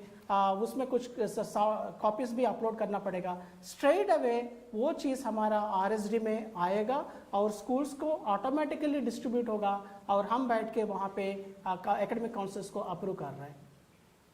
सो ग्रीवियंसेस को we take them very seriously, because 33 lakh students का मतलब है ग्रीवियंसेस भी एक चीज़ है कि उसका भी रेट ज़्यादा होता है। बट आईग्राम यूज़ करने के बाद वो ऑटोमेटिकली कोऑर्डिनेटर के पास डायरेक्टली चला जाएगा या कोर्स कोऑर्डिनेटर के पास डायरेक्टली चला जाएगा और within no time frame वहाँ पे हर चीज़ के लिए एक वो टाइम फ्रेम है, जैसे कि कलर मार्किंग की कलर कोडिंग भी है, सो दैट वो कलर बिना कलर कोडिंग चेंज बिना होते ही we have to resolve the issues at their end. And then the best part is जो की फैक्टर की इनिशिएटिव्स में ब्लॉकचेन बेस्ड एप्लीकेशंस भी डिज़ाइन करने के लिए कोशिश करने के लिए वहाँ एक रिकमेंडेशन चला गया। तो NEP को इस रिकमेंडेशन यूज़ करके इस बार ब्लॉकचेन बेस्ड डिजिटल डिग्रीज भी 35th convocation which held on 26 अप्रैल 2022, तो उसमें हमने 60,500 स्टूडेंट्स को blockchain based digital degrees award किया गया। ठीक है, ये है छोटा सा स्नैपशॉट डिजिटल सर्टिफिकेट्स का पोर्टल। और इसको चलते हुए यहाँ पे रजिस्टर करने के बाद एक छोटा सा एक वो QR कोड आएगा, जस्ट लाइक पेटीएम में जैसा वो ब्लैक एंड वाइट पैटर्न आएगा, उसको एक ऐप डाउनलोड करके उसको स्कैन करने के बाद इंडीसी वैलेट ऐप में वो वाला सर्टिफिकेट ऑटोमेटिकली पुल हो जाएगा। तो that certificate is blockchain based certificate, nobody can tamper that certificate. So अभी अगर सपोज इतना रिपोजिटरीज बनते जा रहे हैं, बट फ्यूचर AI में, वर्चुअल रियलिटी में, ऑगमेंटेड रियलिटी में और एल्स मिक्सड रियलिटी में बहुत सा चीज़ एप्लीकेशंस वो भी एजुकेशन डोमेन में करने का अवसर है। सो केव करके एक consortium for VR AR MR engineering mission in India अभी नया शुरू हुआ था। जैसे कि आपका वी पाठशाला, EPG पाठशाला स्वयं में ही कंटेंट, स्वयं प्रभा में वीडियोस जैसे फ्रीली अवेलेबल है, वैसे ही VR AR MR का भी कंटेंट, वर्चुअल रियलिटी का, ऑगमेंटेड रियलिटी का, मिक्सड रियलिटी का कंटेंट भी अवेलेबल करवाने के लिए गवर्नमेंट ऑफ इंडिया हर तरह से IIT मुंबई के साथ प्राइवेट पार्टीज और अदर इम्पोर्टेंट यूनिवर्सिटीज़ को एक कंसोर्शियम जैसा बना के उसको मिशन मोड में करने के लिए कोशिश करें, so that in future most probably VR AR MR जो कॉमन सब्जेक्ट रिलेटेड जितना भी एप्लीकेशंस है वो मुफ्त में हमें रिपोजिटरी में मिलने का चांस है। So creating a dedicated unit for building digital infrastructure, this is once again the thing. So digital India campaign, most probably हम time. Yeah, we'll take some of the questions after the summary. Just summary में ऐसा है कि everybody should focus on NEP 2020, that too the technology part, so that every single contribution from each and every faculty is valid and will be very much considered. और हर experiment को consider किया जाएगा। अच्छा सा एक NETF करके platform भी बन रहा है, so that you can always be in touch with that particular platform. जो भी नया आइडिया है टेक्नोलॉजी में, you try to place before the platform so that it may be doing wonders. So everybody should contribute to this particular aspect, and then the existing digital platforms जो भी है use करने के लिए कोशिश कर लीजिए. Don't stop using the video conferencing tools, don't stop using the discussion forums, don't stop using the Facebook videos and other kinds of means, whatever you are using. उससे छोटा छोटा चीज़ ही काउंट होते जाएगा, बट अल्टीमेटली जो repositories जो content बनेगा वो हम ही लोगों को बनाना पड़ेगा. With this we come to the end of this session. और जितना भी आपका क्वेरीज है you may please. Thank you very much, Professor Subharamanyam, for highlighting the various aspects of the technology development in the various places as well as IGNOU. So thank you very much. Let us, we have some questions they have raised, queries rather. So one is the major component is that how the technology will be, we have implement the technological component in teaching learning process in a rural area. That is the question which is raising, many participant has raised the question. So how we can use technological in the rural area, because in the COVID time also they have even mentioned that in the COVID time also they have faced that some students cannot able to participate their class even though they have a mobile connection and all. So could you please? So एक चीज़ ऐसा है कि device इससे पहले देखे तो smartphone 10,000 के ऊपर ही स्मार्टफोन मिलते थे, बट अब तो ऐसा है कि 5,000, 4,500 से लेके you will get a wonderful device where in which it supports the video conferencing, the audio part and other kinds of things. That too it will support the 4G technology also. But rural area में एक ये है कि problem थोड़ा सा connectivity का issues भी है, एक चीज़. और दूसरा चीज़ ऐसा है कि वहाँ पे सभी बच्चों के साथ शायद एक डिवाइस 1-to-1 डिवाइस तो अवेलेबिलिटी का है नहीं. फॉर दैट रीज़न NEP में स्कूल्स को भी ये इंफ्रास्ट्रक्चर प्रोवाइड करने के लिए कोशिश कर रहे हैं. अगर वो वाला चीज़ अगर हो गया तो इम्प्लीमेंट हुआ है तो most probably there will be a kind of a mechanism either in the form of simple lab or making availability of the desktops or making availability of at least a few devices in the form of tabs. अगर वहाँ पे ज़रूर रहेगा so that बच्चों को जो extraordinary जैसे कि कुछ चीज़ ऐसा कि मैं रिपोजिटरी से रेफ़र कर रहा हूँ तो वहाँ से डाउनलोड करना. और तीसरा चीज़ ऐसा है कि शायद एक रूम में स्ट्रॉन्ग कनेक्टिविटी जहाँ पे है, आजकल ऐसा है कि एक्टनेट वगैरह यूज़ करने के बाद आपको 40 Mbps 500 रुपीज़ में आ जाएगा. तो वो डेडिकेटेड कनेक्शन अगर एक जगह भी अगर है तो कम से कम डाउनलोडिंग पार्ट तो हो जाएगा. बाद में अपना सिस्टम्स यूज़ करके बच्चे ऑटोमेटिकली, चाहे वो PPTs हो चाहे वो कंटेंट हो. ओनली थिंग इज कोविड के टाइम पे हर स्टूडेंट घर पे बंद है. अब तो स्कूल आएंगे तो वहाँ पे डाउनलोडेबल वर्जन्स मिलेगा, डेस्कटॉप्स होंगे, so that they can watch the content, they can go through the content and then they can carry on the content also. Most probably एक तो डिवाइस का वो चीज़ है, इंफ्रास्ट्रक्चर का है, तीसरा चीज़ थोड़ा बैंडविड्थ का भी इश्यूज है. और जहाँ पे बैंडविड्थ बहुत कम है वहाँ पे कंटेंट और PPTs वगैरह जो छोटे छोटे स्पेस ऑक्यूपाई करने में वो शेयर करना बहुत बेस्ट है. नॉट द कंप्लीट वीडियोस, वो डाउनलोड करने में स्ट्रीमिंग करने में टाइम लगेगा. अदरवाइज ये चीज़ बहुत आसानी से PPTs वगैरह शेयर कर सकते हैं. So one more question that how to join SWAYAM and how to motivate the student to participate in the SWAYAM courses. और ये टीचर्स के पर्सपेक्टिव से है या स्टूडेंट्स के पर्सपेक्टिव से? दोनों को मैं बता देता हूँ, दोनों को एड्रेस कर देता हूँ. टीचर्स के पर्सपेक्टिव से डॉक्टर मैथिली ने 9 नेशनल कोऑर्डिनेटर्स का लिस्ट दिया था. जैसे कि अगर सपोज इंजीनियरिंग का कॉलेज का फैकल्टी है, AICT is the nodal point. जैसे कि IGNOU का है, वो सर्टिफिकेट्स और डिप्लोमास जितना भी कोर्सेस है, we are the nodal officer, nodal point. और IGNOU में आप ऑलवेज वहाँ पे है एप्लीकेशन, वो फिलअप करके दे सकते हैं. वैसे UGC PG प्रोग्राम्स के लिए और CEC is meant for UG programmes और PG प्रोग्राम्स के लिए UGC है और ओपन स्कूल प्रोग्रामिंग के लिए NIOS है. इस तरह का हर और मैनेजमेंट कोर्सेज के लिए IIMB है. तो इस तरह का इंटरनल डिस्ट्रीब्यूशन एक अंडरस्टैंडिंग के रूप में हुआ है. जो फैकल्टी जिसमें ऑफर करना चाहते हैं वो लेवल देख लीजिए, कोर्स देख लीजिए, either it belongs to UG, PG, certificate, diploma, NIOS course और एल्स इंजीनियरिंग कोर्स, उसके हिसाब से आप उस ऑर्गेनाइजेशन को अप्लाई करने के लिए कोशिश कर लीजिए, so that all the applications are made online, you download them, fill up them and send your proposals. If the proposals are approved, you will be given the grant and you can get the e-content and the video content developed at your premises. अगर बच्चों का देखा है तो 40% credits transfer लायक है. So all together programme में अगर suppose 100 credits का प्रोग्राम है तो 60 क्रेडिट्स अगर कॉलेज से यूनिवर्सिटी से हो रहा है तो 40 क्रेडिट्स आप वो स्वयं से करके वो क्रेडिट ट्रांसफ़र करवा सकते हैं मेन स्ट्रीम में. But the course material, course content और level of the course should match with the curriculum.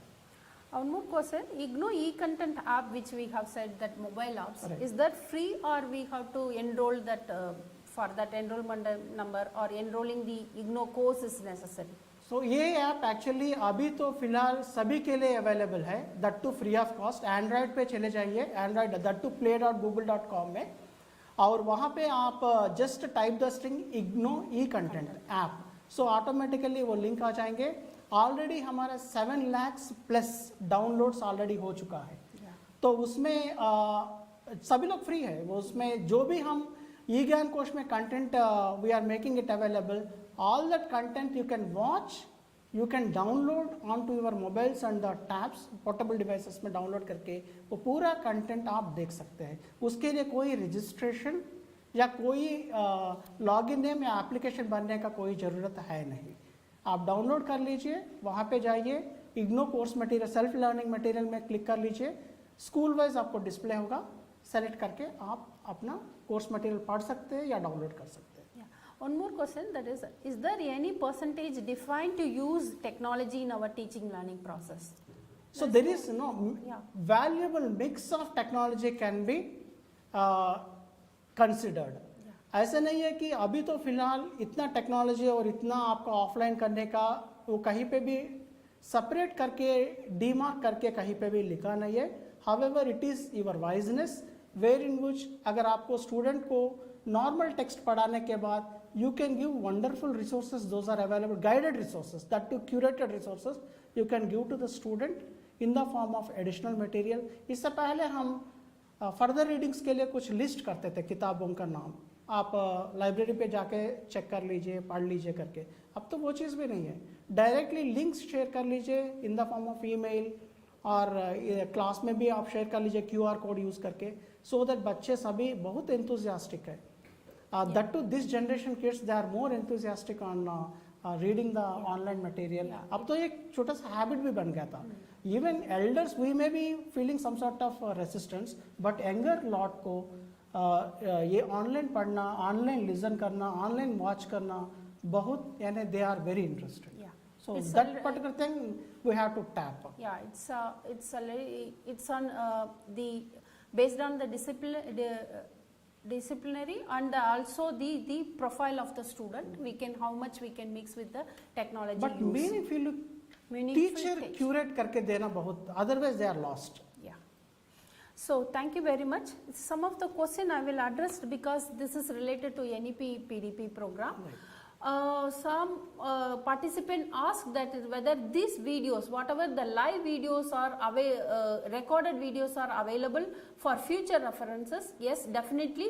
These all the videos, whatever the live sessions are available, we are recorded, and that is available in directly you can see in the COE live YouTube channel where you can watch immediately. All the videos are available.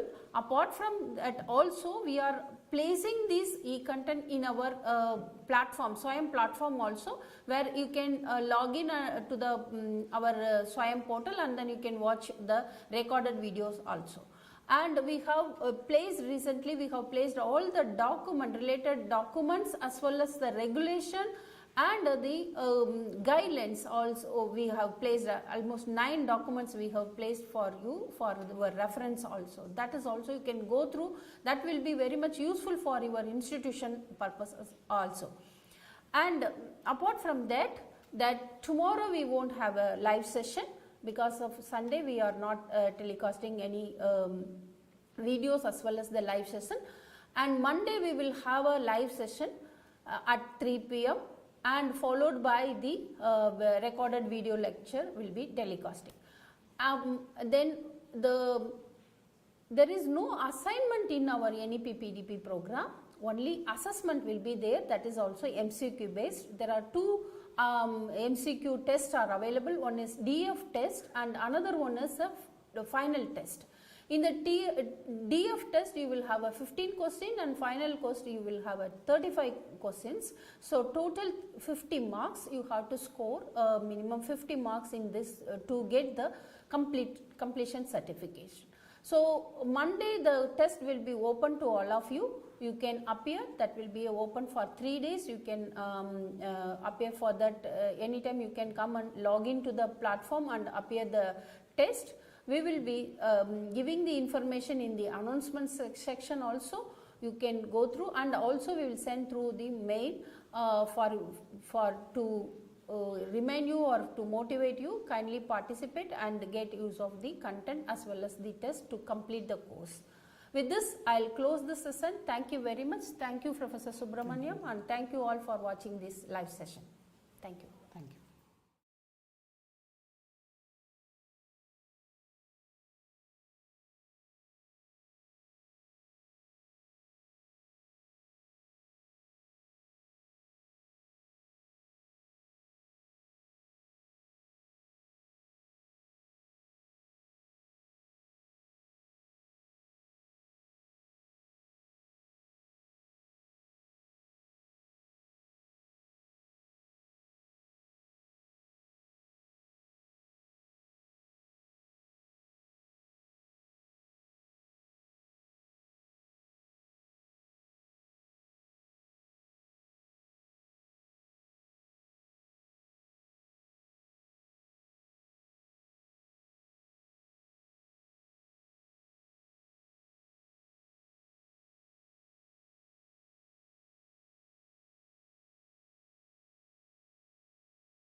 Welcome learners. I am Dr. Pankaj Mittal. I am working as Secretary General Association of Indian Universities. In fact, only the second Women Secretary General of AIU in 97 years of its history. So today I will be speaking to you about access, equity and inclusion. As you all know that the National Education Policy, which has come after 34 years and is a very, very innovative, democratic and student-centric policy, it talks a lot about the access to higher education. And you would also know that the access means access which is measured through the gross enrollment ratio, that right now for our country is 27.1. That means, what does that mean? It means that out of 100 students in the age group of 18 to 23, only 27 students are enrolled in higher education. That looks bad because many of the developed countries have something like 67%, 71%, 75% at the gross enrollment ratio. And India, which is the second largest higher education system of the country, I mean, it is sometimes very surprising that we are the second largest higher education system of the country with more than 1,000 universities, more than 4 crore students, 15 lakh teachers and something like 45,000 colleges, is still very low in terms of gross enrollment ratio, which is only 27.1 right now. So the National Education Policy, it spoke a lot about access, means access to higher education. It also spoke a lot about equity. When I say equity, means access to higher education across, say, geographical boundaries, across various social groups, across various areas like rural, urban or rich, poor or SC, ST or minorities or means border hill area universities. So the access and equity go hand in hand. And the National Education Policy says that the access should be raised to something like 50% by 2035. That means that out of 100 students in the age group of 18 to 23, and why I take 18 to 23? Because that is a relevant age group in which the students are entering the higher education system. So the National Education Policy says that in the relevant age group of 18 to 23, by 2035, 50% of the students should be in the institutions of higher education. Now, how do we achieve it? So if we really want to improve the access, what are the possible ways of increasing the access to higher education? See, one very simple method will be that increase the number of universities and colleges. The government can be asked to increase the number of universities and colleges, but as you all know, it's not very easy because a lot of funding is involved in opening new universities and colleges. So it can be open, but not to that extent which can cater to the GER of something like 50% by 2035. So what could be the second method? Second could be maybe increase the intake capacity of the existing program. So in a class, if you are having say 30 students or 50 students, increase it to 70, 80. So that can also increase the access to higher education because more students will be enrolled in higher education. But again, as you know that it affects the quality because large group of students in a particular class will not be very good for imparting quality education, especially the personalized education which the NEP is talking about. And also there will be issues with regard to the infrastructure because every classroom will not be equipped to handle these many students. So what could be the other method? Maybe the third method could be that we can have the public-private partnership. That means we can encourage many private institutions to run the, or rather maybe establish more universities and colleges so that the students can enroll in those universities and colleges and we can increase the enrollment. That is a very good way of increasing it. But then there are quality issues associated with it because some private institutions are very good, they can be giving quality education, but some are there for profit motive also. So that could be a way, but then it has to be done with a lot of sort of carefulness. We have to be carefully selecting the private participation in higher education. But one novel way which I think of is when we say that we do not have money to open more universities and colleges, and we also say that there is a lot of unemployment in the country. Can you think of this novel idea that what is the capacity of our higher education institutions and how much we are using them. Are we using them to the optimum capacity? Is the optimum utilization of higher education institutions there?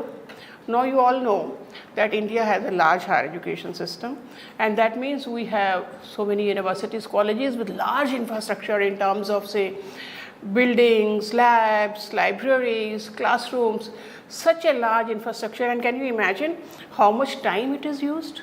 So if you just do a simple mathematics in UGC for a long time, and we have been projecting that 180 actual teaching days are mandatory in a year. So that means out of 365 days, 180 actual teaching days means half of the year. Half of the year is gone. And every day the university is not open for more than 8 hours. So that means 1/3 of a day. So 1/3 and 1/2 will make it 1/6. So that means whole of our infrastructure we are using only for 1/6 of the day. That means not more than 15 to 16% of utilization of the existing infrastructure. We cry at the top of our voice that India is a poor country, but are we a poor country if we are able to afford wastage of something like 80 to 85% of our existing infrastructure? Can we think of something like flexi timings in which the universities can open early in the morning, can work till late in the evening?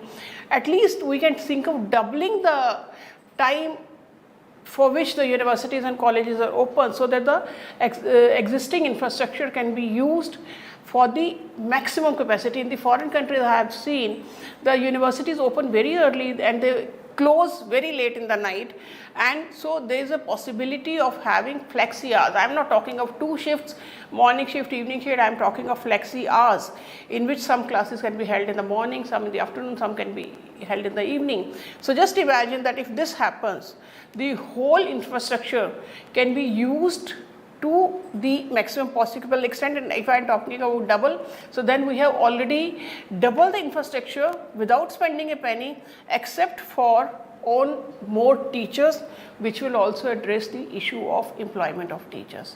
So optimum utilization of resources is something which we should be doing for increasing the access, in addition to the methods which I have spoken so far. Another method which again the National Education Policy has given a lot of emphasis on is using the online methods of teaching. There are too many concepts. There is a concept of academic bank of credit where the students can be learning course-wise. There is a concept of online teaching, and now the University Grants Commission has said that any university which is rated as a grade university by NAC can be running online programs, means complete online programs. So the students can be enrolling in these programs in large numbers, and that will also address the access issue in a big way. And I am very sure that the online education will help in actually achieving the 50% gross enrollment ratio by 2035. So these were the possible ways in which we were thinking of increasing the gross enrollment ratio. But now let me take you to something different, and that is GER a right method of assessing the access to higher education? And we did a study. I at AIU did a study, and I published a paper in Economic and Political Weekly, which is available on eligible enrollment ratio. You know, how do we measure gross enrollment ratio? That is the number of persons enrolled in higher education divided by the number of persons who are in the age group of 18 to 23. But are all the people in the age group of 18 to 23 eligible to get admission in higher education? No. Who is eligible to get admission in higher education? The persons who have passed 12th class. So who will be the eligible population who will be able to get admission in higher education? That means persons in the age group of 18 to 23 who have passed 12th class. So if we see that population as the population, as the base population from which the enrollment is there, and we did a study with say around 10 countries, and these 10 countries were USA, Germany, France, UK, China, Brazil, India, Indonesia, South Africa and Pakistan. So these 10 countries we studied for a period of 2013 to 17 to see what is the difference between gross enrollment ratio and eligible enrollment ratio in these countries. And you will be surprised that India, which was almost at the end, means at number 8 in these 10 countries in the gross enrollment ratio, as soon as we use the term EER, eligible enrollment ratio, India's position climbed up. Because when we talk of gross enrollment ratio, we are talking of the total population. When we are talking of eligible enrollment ratio, we are talking of the eligible population. And when we talk of eligible population, India's EER, you know that India's GER is 27, but India's EER was 65. And that was almost equal to the EER of developed countries. In fact, when we saw the difference in the GER and EER for different countries, we saw that the difference was too much for the developing countries and the difference was very less for the developed countries. So you can see in the graph that how the average GER and EER of 10 countries is there, and you will see that in India it is 27 and 63.7 or 65 for India, and there is a large difference of almost more than 35 for India. But if you see the countries like USA, in USA the GER is 88 and the EER is 95. In Germany the GER is 67 and the EER is 85. So the difference is very, very minuscule, but this difference becomes large for the countries which are developing countries like India. So what does that mean? It means that the gross enrollment ratio, which is a ratio of the enrollment of the total population, and which we are thinking as a problem of the higher education system, is actually a problem at the lower education, means at the school education. Because if we have enough population, say more population who are eligible to get admission in higher education, then with that base population, and even if we have the existing, like right now also if you see the transition rate, large, something like 90% students who are passing 12th class are going to higher education, but the 12th pass outs are very less. So with the same transition rate, the GER can be reaching very high. So therefore we have to address the problem at the school education. We have to reduce the dropouts at the school level. We have to increase the number of pass outs who are past 12th class and are eligible to get admission into higher education. And the moment we increase that base, the admission to higher education is already there. Even if the existing level of admission to higher education, the GER will climb like anything. And the 65 which I am telling you, the 65 EER is already comparable. I mean, we are talking of 50, but 65 is already there in India, where the eligible enrollment ratio is almost comparable to any developed country. Therefore, my opinion is that when we measure access and equity, we should be talking of both, because GER is a concept which is widely used, so we don't say that GER should be not used at all, but GER should be used along with the EER. So GER and EER both together will decide that what is the actual scenario of access to higher education. We cannot depend upon only one parameter, that is GER. We should be talking about GER and EER and then say where the India stands, because GER is a concept which was developed by the Western countries. So in India or the developing countries, EER maybe is it would be a better measure, because it actually talks of the problem, where it is, where to hit and where to address the problem. So with that, I would like to thank all of you for listening patiently, and I hope that both, there were many suggestions which I gave today, but the two suggestions, one is optimum utilization of resources, and second, using GER and EER both as parameters for measuring the access to higher education would go a long way in measuring access and in projecting India in a better light in front of the world.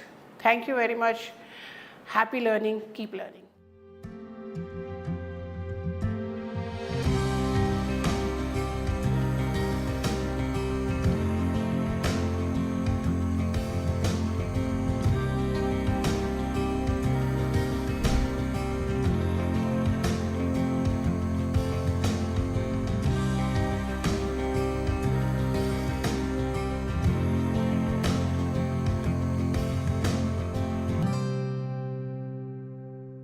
Welcome learners. Today we are going to talk about the perspectives relating to multidisciplinary education and also how it is going to affect our learning space. For me, I am currently working as director of this institute, which you could see from this visual, and this was one of the first inter-university center to look at the fundamental question that what is the building block of matter. So this is one such center which started exploring the possibilities in nuclear sciences, but later on we realized that this can be used for multi-dimensional aspects, and now the name of this center is changed to Inter-University Accelerator Center. So when I talk about the evolution of Indian higher education, if you go back to the 5th or 6th century to 5th century AD, there was Takshila, and this Takshila was established in Gandhar, which is now in Pakistan. The Vedas and also the 18 arts, which included skills such as archery, hunting and elephant lore, they were taught in these school of learnings, law schools, medical school and school of military science. The Ayurvedic healer Charak, he studied at Takshila. Arthashastra by Chanakya Kautilya was also composed at Takshila. It is not me, but you can see it from Wikipedia. The University of Nalanda, which was during the 5th century to 12th century in India, it has the greatest achievement of ancient period in the field of education. It was one of the world's first residential universities, and about 10,000 students, 2,000 teachers, they were on the campus, and the faculty student ratio is unimaginable. It was 1:5. The library was a 9-storied building, and meticulous copies of texts were produced and preserved in this library. Students in those days, they studied science, astronomy, medicine and logic as diligently as they applied themselves to metaphysics, philosophy, Sankhya, Yoga Shastra, the Vedas and the scriptures of Buddhism. Likewise, they also studied the foreign policy philosophy, transcending the ethnic and national boundaries, and because of that, that seat of learning attracted pupils and scholars from Korea, Japan, China, Tibet, Indonesia, Persia, Turkey and other parts of the globe. Nalanda represents the concept of university of the ancient period, and somehow we missed. Very recently, when we started setting up the modern universities, after a large gap of 600 years, when this Nalanda University was destroyed, or you can say after the University of Bologna in Italy in 1088, after 769 years, we started setting up the seat of learnings, the modern universities, Bombay, Calcutta, Madras, and they were all founded in 1857.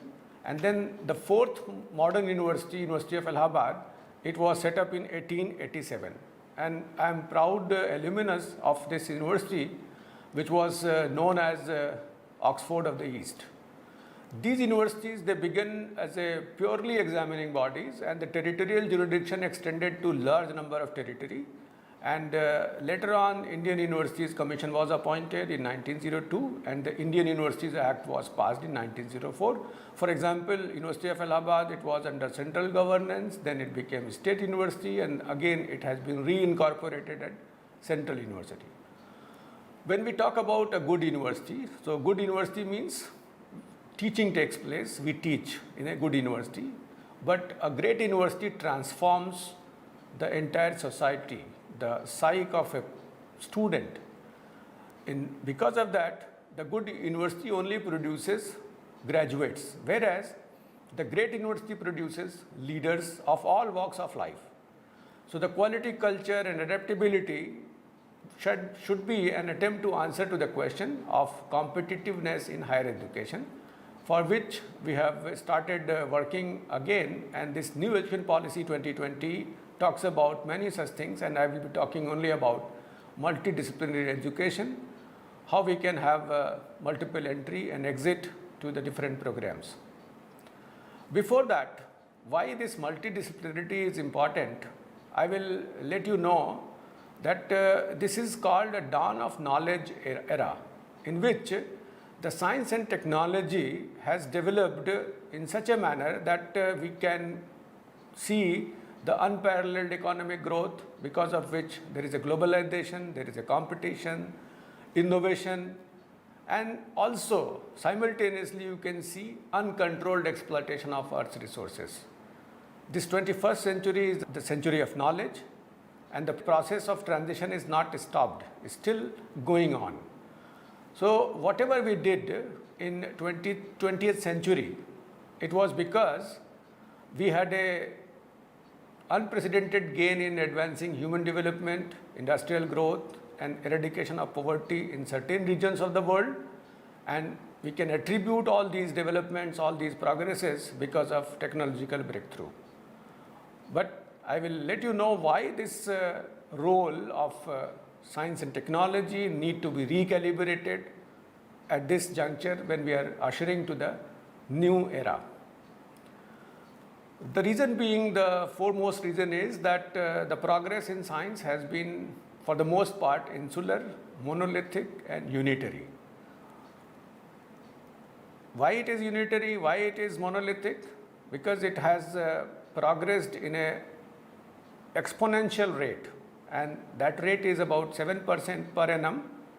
Every 10 to 15 years it doubles, and every half a century you can see a factor of 10 by which it develops. In last 300 years, you can see that it has developed a million times more. And if I compare with the evolution of society, that domain is 10,000 years. So you can always notice there is a phase lag. Science and technology has developed, has evolved at a very faster pace, whereas the societal evolution has remained almost stagnant, but this phase lag has resulted into many anomalies.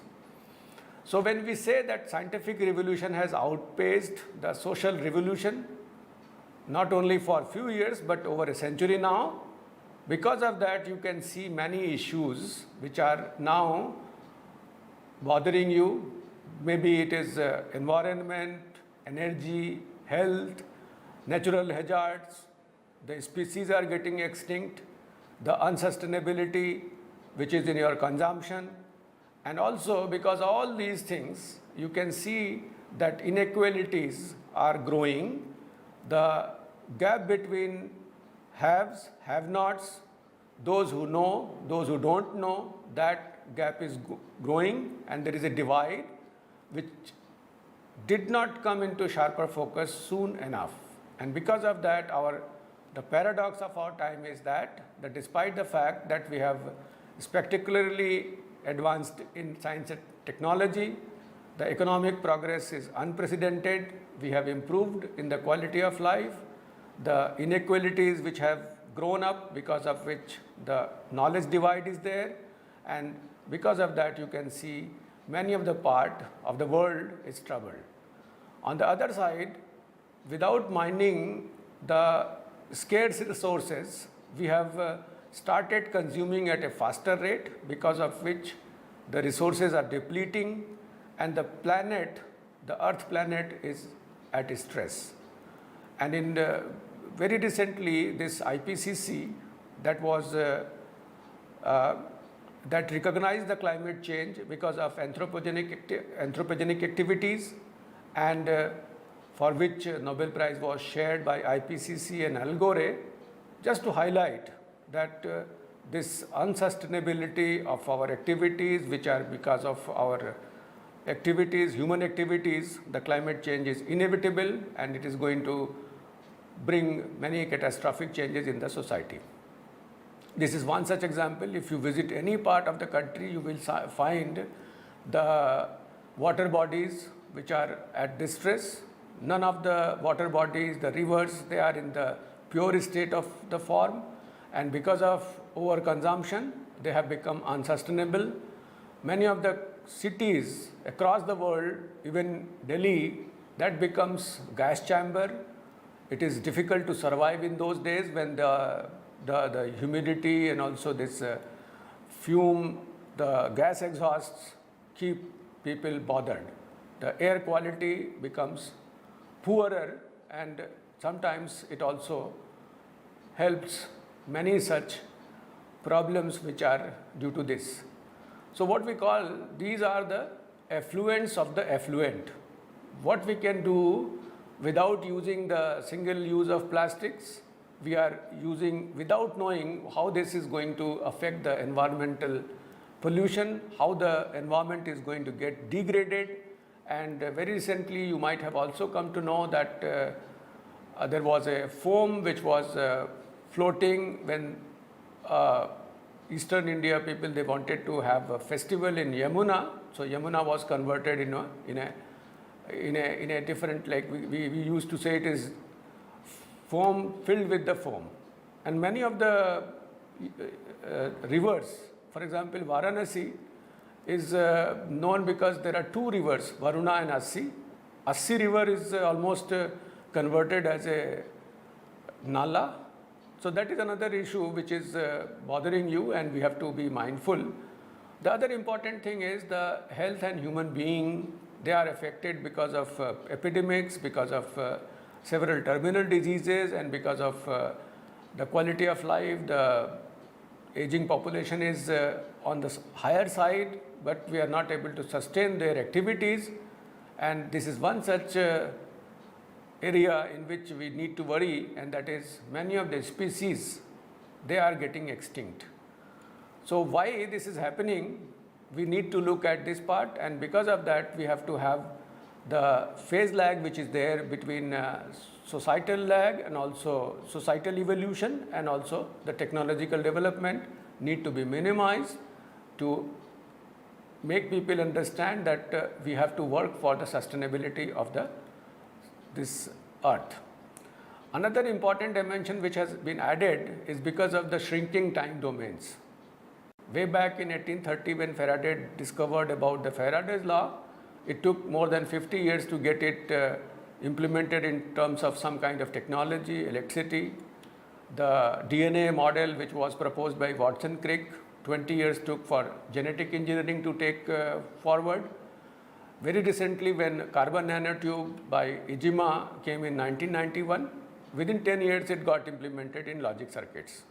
So what you can notice that in the last 30 years, and if you compare the last 15 years, 5,000 years, the last 30 years are the years which have generated more new information as compared to the previous 5,000 years. So that is another area in which the time domain has shrunk, and you could see the number of different revolutions which took place when mechanical production started, the first industrial revolution, then second industrial revolution, then the third industrial revolution, and now we are at the brink of the fourth industrial revolution, which is based on cyber physical systems. So at the end of the 18th century, this industrial revolution 1.0 came. Beginning of the century, this 2.0, 70s, 3.0, today it is 4.0, and the complexity level is increasing. The other important thing is that when we started working with the basic telephone, it took 75 years to reach to 100 million customers, but the games which are coming, the online activities which are going, in 1 month we can reach to 100 million customers. So that is another shrinking the domain, and for this, the changes which are there due to the fourth industrial revolution, we need to have different kind of employability skills. So these skills are necessary to survive in 21st century, because the trouble which is there, the troubled world because of this knowledge gap, because of the galloping consumption. So the violence and terror, changing skill sets, the employability requirements, lifelong learning necessity, changing the learner profile, be it family structure from joint family to nuclear families to large number of demographic dividend which is due to which gives you the adolescent concerns, and also the growth of knowledge which I have just exemplified, the changed work environment, people have become tech savvy. We have to look at different ways by which we can access information, and also assessment can be done, and that necessitates the changes in our curriculum or pedagogy. We are also requiring different kind of thinking skills. It was not only rote learning which was predominantly utilized by the learners. We have to experiment, we have to compare, we have to invent, we have to go for critiquing, we have to go for interrogating, we have to go for judging. So these are some of the higher order thinking skills which need to be worked out, and you could see the earlier pedagogy heavily relied on the lower level of competencies, that was remembering, understanding, applying. So they were the lowest level of competencies. But in coming days, when we talk about the new higher thinking skills, we need to know about how we can analyze, how we can evaluate, how we can create. Creativity should be there, and because of that we need to change in the assessment forms. And for that, the focus in the new age science is not only addressing human needs and concerns, but also there are many opportunities which are described in form of UN Millennium Development Goals, for example, hunger, health, education, environment, that are linked with the global change research programs, that is climate change, energy issues. So the education system should be geared up to take the challenges so that this Millennium Development Goals can be attained. If you talk about human rights is composed of 5 such rights: civil rights, political rights, economic rights, social rights, cultural rights. The upper half, civil rights and political rights, are guaranteed to some extent, but the 3 other rights, which are the lower side which in this viewgram, economic rights, social rights and cultural rights, they are neglected half of the human rights. And to work with the human rights fully, we need to recognize these rights, and for that we have to deal with the sphere of human beings working, they are producing, they are servicing, how we are going to improve their standard of living, the quality of life, not for one person but all the persons, and also how we can deal with the cultural rights in terms of cultural sphere of life, including ethnic culture, subcultures, arts and science. So these neglected half of human rights, they are again depicted in unfinished MDGs, the Millennium Development Goals, which can be classified as social, economic and environmental. You can have this no poverty, these are the 17 millennium goals, zero hunger, good health and well-being, quality education, gender equality, clean water and sanitation. If it is economic SDGs, then affordable and clean energy, recent work and economic growth, industry, innovation and infrastructure, reduced inequalities, sustainable cities and communities, and sustainable consumption and production. Environment SDGs are also important, very much important. They are climate action, life below water, life on land, whereas 16th and 17th goals are the means of implementation of these SDGs. Now the question arises, what can science do? In the 21st century, we have to have a more inclusive view of science. It should not be insular, it should not be monolithic, it should not be unitary, and the conception that science is autonomous is now considered unsustainable. So if we do not remove the phase lag between societal evolution and also the technology development, we are going to be faced with the several sustainability issues. So the new role of science talks about innovation by talking to other streams of knowledges with the science, keeping view the sustainable development part, for which we have to innovate, and for innovation we require higher thinking skills, which was missing in our sets of skills when we were simply focusing on remembering, understanding and applying some of the things. Now the science needs to shed its splendid isolation, and for that the societal engagement is required with the science. The policy linkage should be there, for which again innovation is required. So we need to have a synergy between scientific and societal progress, and that helps both science as well as society. Why? In science we get values, different methods to deal with, and different products which are sustainable.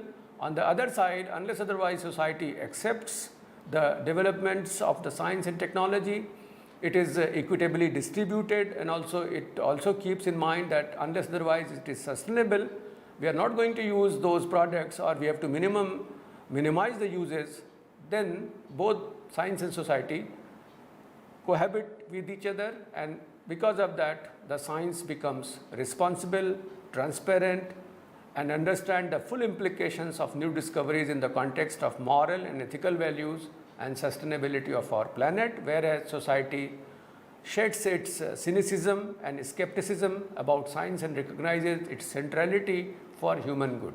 So that means the compartmentalization of our education system, in which those who used to study only science, or even in the sciences the branches were divided into biological science, life sciences, or mathematical science, or physical sciences, they were not talking to each other. And the problem, or the real problem, the solution of these real problem lie at the interface of many disciplines. It is not limited to only one discipline, for which we need to train a particular segment of the society or the student by simply giving some knowledge about the know-how, or giving the technical know-how to understand the technique and apply the technique for just for the sake of applying the technique. Instead, we should have good appreciation that where several such techniques will be required, by which we can actually solve the real problem and find out the problem which are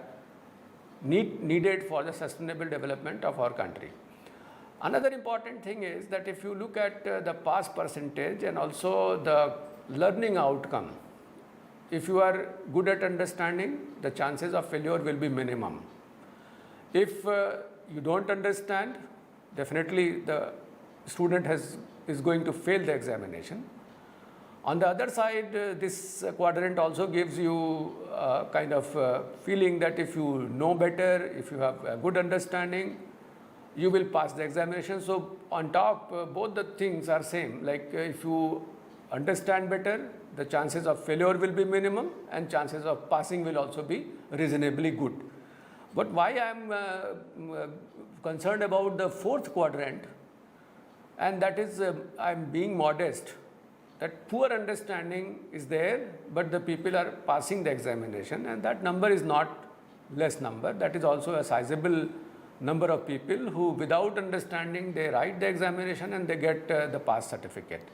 So that is a matter of concern for all of us, and unless otherwise we ensure that the student has understood or the learning outcomes are achieved, this will be a simple example of getting some kind of certificate without knowing much. To handle those issues which I have just summarized, the new education policy has come forward with a new vision, and that vision is nothing other than the Takshila, the Nalanda vision. When we had all these things, that this policy is talking about holistic education, the futuristic education, the flexibility in our system that gives you value-based quality higher education, promoting access, equity, affordability, accountability, and also on top of that quality. Everything is required for developing good, thoughtful, well-rounded and creative individuals by enabling them to develop their character, ethical and constitutional values, intellectual curiosity, scientific temper, creativity, and spirit of service. So, if these are the attributes which are there, then only we can think that our education system has resulted into a student who is a good human being and can be considered as global citizen. So the concept of Vasudhaiva Kutumbakam is only possible if we have well-rounded individuals who are trained for their values, for their all-round development, with having all kind of intellectual curiosity, and that is what is needed out of this system.